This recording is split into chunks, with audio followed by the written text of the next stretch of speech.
Chapter 7, Honking Hooter. Bob's first stop was the proboscis monkey. He was sitting alone on a branch at the back of his cage, ignoring the world. "Hello," called Bob. The monkey didn't turn around. "Hello," Bob called, louder this time. The animal hunched his back. "Hello!" Bob sighed. Then he had an idea. The boy had a big nose.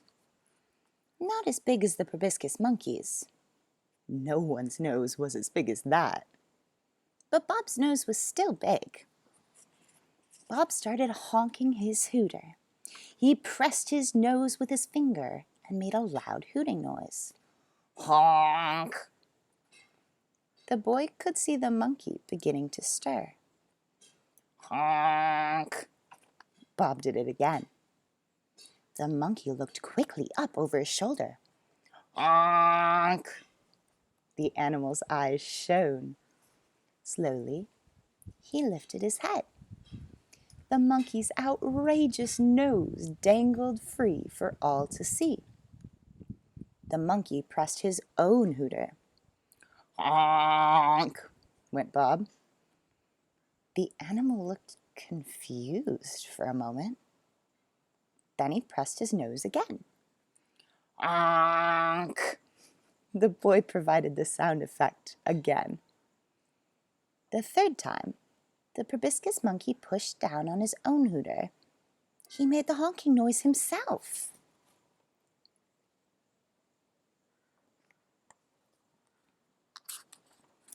Honk! Then, the most magical thing happened. The monkey actually laughed to himself. He pressed his nose again. Honk! And again. Honk! Now, the monkey didn't seem shy about having a big nose. He was delighting in it. Instead of hiding it away, he was showing it off for the world to see. Finally, the proboscis monkey looked proud to have the dangliest, dongliest nose in the whole of the zoo. Though there was quite some competition from the aardvark, the toucan, and the anteater.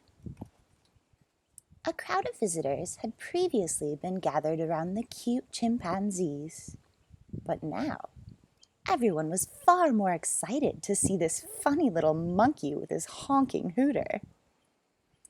As the people were being wowed by this unexpected show, Winston huffed and puffed his way over. But before he'd even arrived at the monkey's cage, Bob had run off to find the next animal. "Wait for me!" called the old zookeeper, hurrying after the boy. The dugong was floating in her tank, grazing on some seagrass. On the other side of the glass was a group of schoolgirls laughing at the poor creature. "She looks like a cow," said one. "A fat cow," said another. "An enormously fat cow," added a third. The girls all laughed. Oh, how hilarious they thought they were. The dugong dived down under the water to blot out the sound of the girls' mean mockery. Bob had an idea. Why not beat the girls at their own game? If they thought this animal looked like a cow, then why shouldn't she act like a cow? He pushed past the girls. "Do you mind, you little squirt?" shouted one. The boy ignored her and tapped on the glass to get the dugong's attention. The animal looked the funny-faced boy straight in the eye. But when Bob pointed upward, gesturing for the dugong to surface, she shook her head. Bob wouldn't give up. He smiled at her and put his hands together to plead.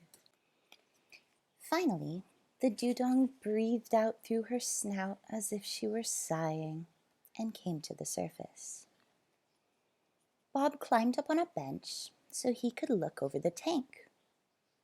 The schoolgirls stared at this funny-faced little boy. "What on earth is that revolting child doing now?" asked one. "Moo," mooed the boy. The animal regarded the boy with a look of puzzlement on her blubbery face. "Moo," mooed Bob again.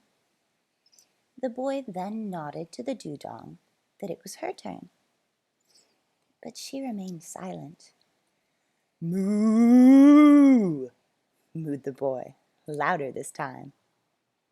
Eventually, the dugong mooed back. "Moo!"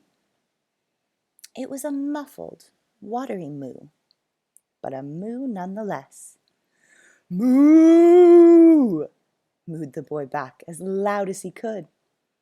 "Moo!" mooed the dugong. Now, she was playing up her sea cow nickname. The schoolgirls, who had been cruelly laughing before, were now cheering with delight. "This is so jokes," remarked one. Amazingly, the animal seemed to smile and mooed again.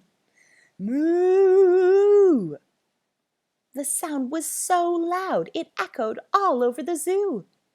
The penguins next door covered their ears with their little wings.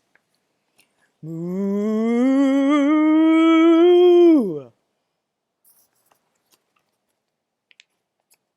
Now the schoolgirls were applauding.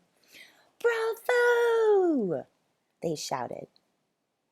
Just then, Winston caught up at last, chuckling with delight at the mooing sea cow. "Well done, boy," he said, looking round for Bob. But Bob had already dashed off. "Wait for me!" called out the zookeeper.